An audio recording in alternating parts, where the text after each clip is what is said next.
এক মানুষের স্বভাব তথা কার্য ভিন্ন ভিন্ন প্রতিপন্ন হয়। এর কারণ হল সৃষ্টির তিন গুণ, তম, রজ আর সত্য। তা কি রূপে মাধব?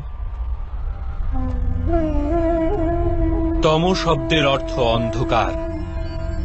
ভালো মন্দের বিচার ব্যতীত জীবন নির্বাহ করাকে তামসিক আচরণ বলা হয়ে থাকে। যেরূপে পশু পক্ষী বেঁচে থাকে কেবল নিজের শারীরিক ইচ্ছাকে পূর্ণ করার জন্য। সত্য শব্দের অর্থ জ্ঞানের প্রকাশ। যখন ব্যক্তি প্রতিটি পরিস্থিতিতে ধর্মের, সত্যের আর পরম্পরার বিচার করে ব্যবহার করে থাকে